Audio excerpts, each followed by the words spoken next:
Bonjour à tous. Aujourd'hui, nous sommes lundi 8 juin 2026 et à 14h30, j'ai une audience devant le juge des libertés et des détentions au tribunal de Toulouse parce que je demande l'annulation, la main levée, comme on dit sur les termes juridiques, du contrôle judiciaire que je subis actuellement. Et ce matin, j'ai failli oublier l'essentiel. Dieu et la puissance de l'amour.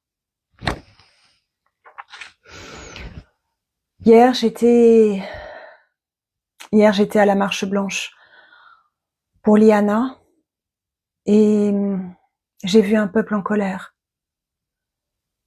J'ai vu bien évidemment des gens en souffrance, une famille anéantie, un maire extrêmement pertinent et déterminé. J'ai rencontré des gens dignes et je les en remercie. Et nous avons prié pour Liana. Moi, j'ai prié en tout cas fort. Et pour Liana et aussi pour les 110 enfants qui disparaissent par jour actuellement dans notre pays. Vous avez bien entendu, vous pouvez regarder, moi ces chiffres je les avais par LinkedIn, par les professionnels, mais vous pouvez regarder, taper nombre d'enfants disparus en France par jour, 110. On en retrouve à peine 50%. Que deviennent les 50 enfants qui disparaissent par jour? Que vivent les 50 autres enfants qui tentent de s'échapper, tant bien que mal, des foyers de l'ASE, des familles d'accueil, ou même de leur propre foyer? Est-ce que vous pensez sérieusement que des enfants qui sont heureux ont envie de s'échapper? Il est temps qu'on protège nos enfants. Il faut y aller. Alors, ce matin, je pensais à ce contrôle judiciaire et je vais vous lire le contenu. Donc, c'est un contrôle judiciaire qui m'a été imposé le 6 mai 2026. Donc voilà, hein, c'est toujours pareil, je lis voilà, par ces motifs. Donc c'est un contrôle judiciaire qui m'a été imposé parce que mes principaux agresseurs, à savoir mon ex-mari, mon géniteur Robert Alric, l'avocate de mon ex-mari, du coup, qui se fait, ben ça y est, elle a rejoint le camp de mes agresseurs, c'est officiel. Une amie, Valérie Dumont, et sa plainte a été balayée d'un revers de main. Le Caousou, l'établissement du Caousou, qui donc voilà,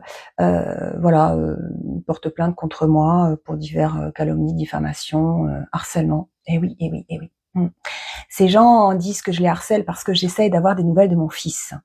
Hein, étonnant, n'est-ce pas? Et non, j'en ai plus du tout depuis le 14 exactement, juin 2025. Plus rien. Nada. Nada. Alors que j'ai l'exercice de l'autorité parentale et que justement le juge a bien précisé, le juge aux affaires familiales a bien précisé dans l'ordonnance, rappelle que l'autre parent a le devoir et le droit et le devoir de veiller sur la santé et l'éducation de l'enfant et doit être tenu informé de toutes les décisions le concernant. Voilà. Donc moi, j'ai appelé, j'ai envoyé des mails, j'ai tout essayé, j'ai même rencontré les équipes du Caousou, en particulier. Il n'y a rien eu à faire. Ils m'ont pas tenu informé de rien. Et même, ils me considèrent comme une mère qui les emmerde. Et c'est écrit. Et oui, c'est écrit. Ça aussi, j'ai la preuve. Voilà, donc ces gens vont devoir s'expliquer à un moment donné. En tout cas, pour l'instant, c'est moi qui suis considérée comme la coupable. Et donc, alors les plaintes, c'est quand même intéressant parce que vous voyez, ça va jusqu'au 7 février 2026. Voilà, donc ça veut bien dire, là, 9 juin 2026 même. Donc là, on est 9 juin 2026, oui, c'est l'établissement du Caousou, ouais, qui porte plainte contre moi parce que j'ai osé me présenter devant le Caousou pour avoir des nouvelles de mon fils. Voilà, vous pouvez regarder mes vidéos, c'est à la suite de ça que le voyant très amaigri, j'ai essayé d'avoir plus de nouvelles et que j'ai été internée de force, droguée, et voilà.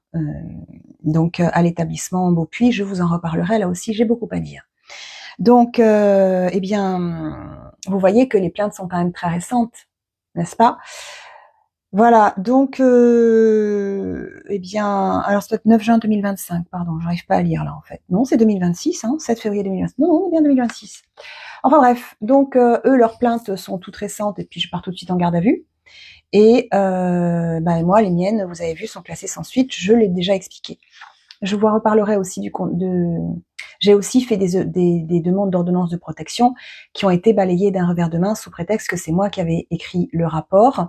Alors il faut savoir que quand on est lanceur d'alerte ou parent protecteur, c'est nous qui faisons le travail et les avocats relisent et nous disent ce que l'on peut mettre ou pas mettre, ce qui était le cas dans mon affaire.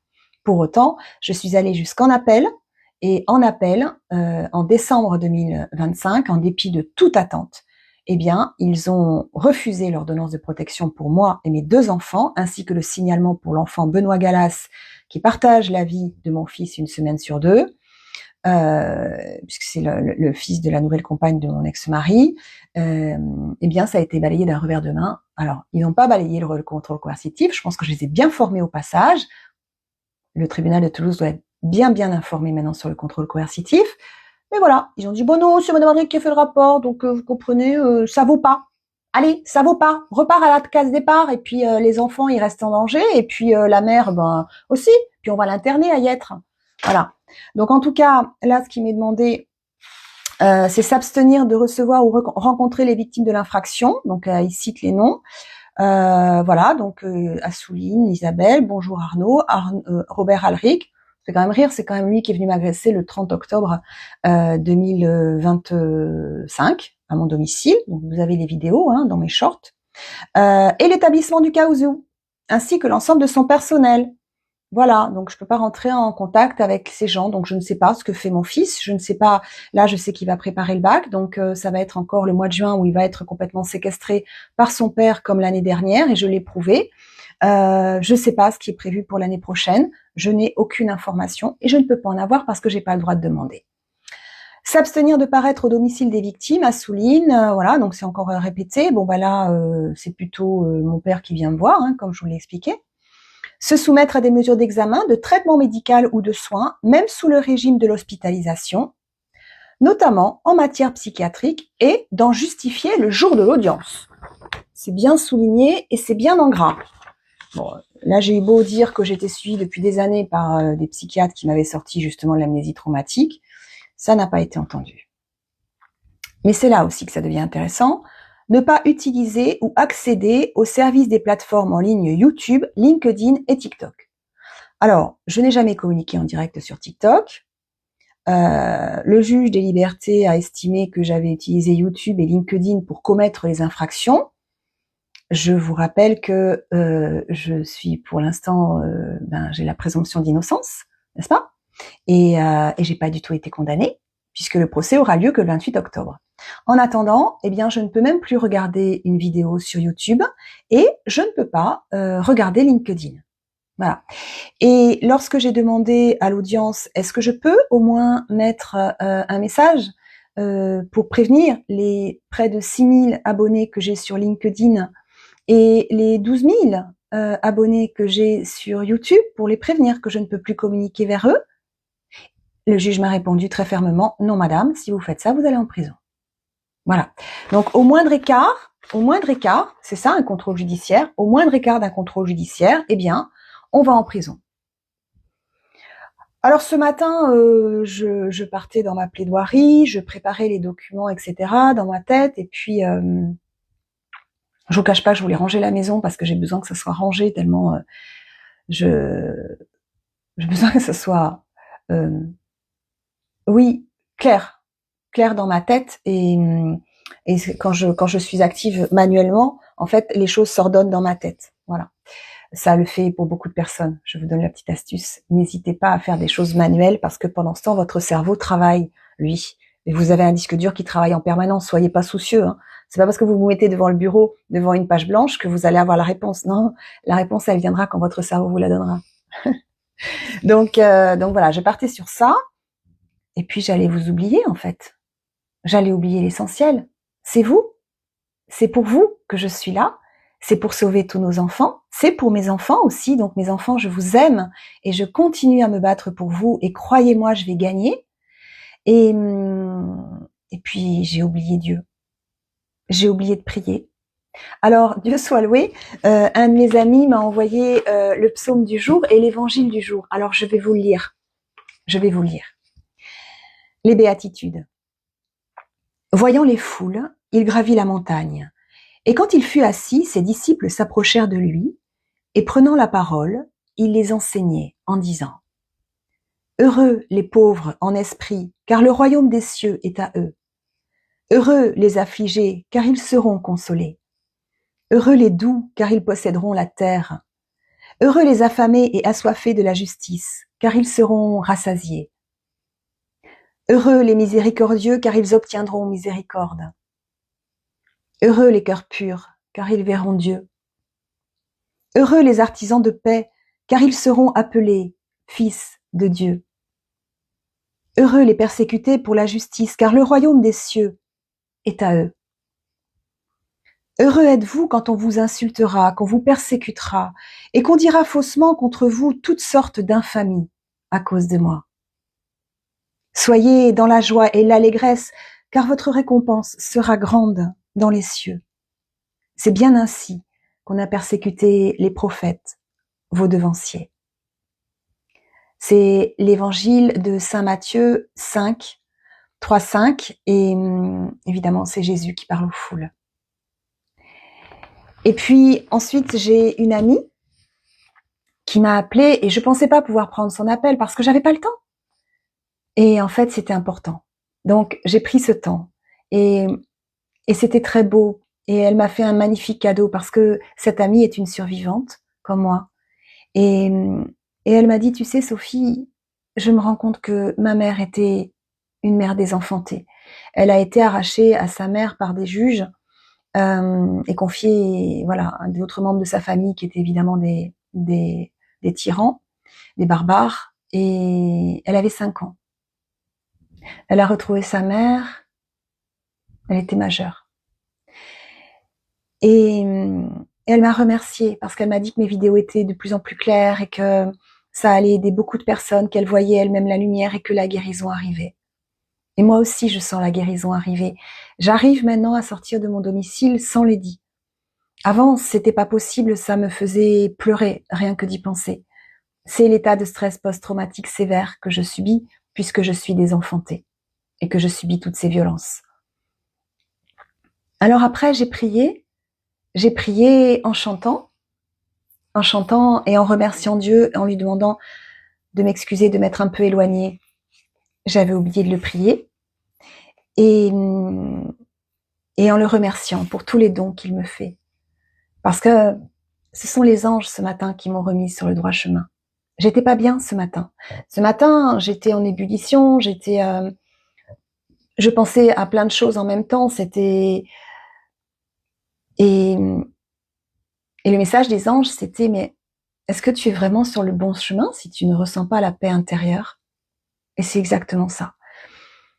Je crois que nous sommes sur la bonne voie et sur le bon chemin lorsque nous ressentons une paix intérieure. Donc oui, je vais préparer l'audience tout à l'heure. Oui, je sais déjà ce que je vais mettre dedans. En plus, j'ai une autre amie qui m'a envoyé plein d'informations. Merci à tous ces amis qui sont là autour de moi. Et moi qui me suis sentie si seule, j'ai appris à vivre exclusivement avec les anges et avec Lady et Perla. Mais vous me manquez et moi aussi j'ai besoin de vous. Donc il me tarde que ce contrôle judiciaire soit levé, que je puisse communiquer sur YouTube et sur LinkedIn à nouveau. Je continuerai bien entendu sur Instagram et Facebook puisque ce n'est pas le même public. Et bon, j'y vais optimiste, mais les voies de Dieu sont impénétrables. Donc, je sais pas ce qui m'attend tout à l'heure encore une fois. Je sais pas. Peut-être que ce juge verra la lumière et sera intègre et comprendra la situation que je vais lui expliquer. Peut-être que autre chose m'attend. Peut-être la prison. Je m'attends à tout maintenant. Donc voilà, je fais cette vidéo pour vous informer. Et j'espère que vous aurez de mes nouvelles après l'audience. Je suis très émue parce que c'est toujours une épreuve. Mais Dieu me donne la force de tout vivre, alors j'y vais. Mais croyez-moi, ces épreuves-là, on ne peut les traverser qu'avec la force de Dieu. Ah, quant aux personnes qui me jugent sans me connaître, le jugement est facile. Le discernement s'acquiert tous les jours et se travaille tous les jours. Et la sagesse ne s'acquiert qu'au fil des épreuves traversées, grâce à Dieu. Je m'appelle Sophie Alric. Je suis experte dans la lutte contre la pédocriminalité et les sectes et je suis prophétesse. Et je suis candidate aux prochaines élections présidentielles. Là encore, je sais pas comment ça va se passer, mais je sais qu'il faut que j'y aille.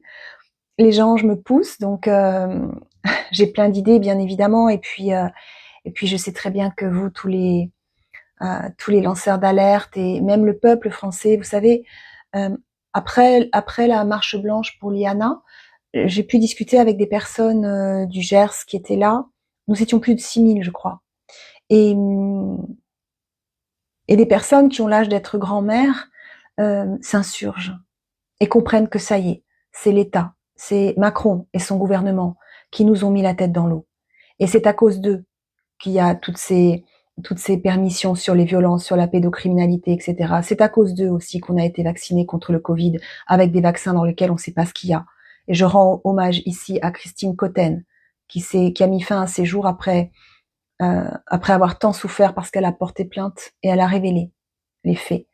Après avoir fait des études très précises sur les contenus des vaccins. C'était son métier.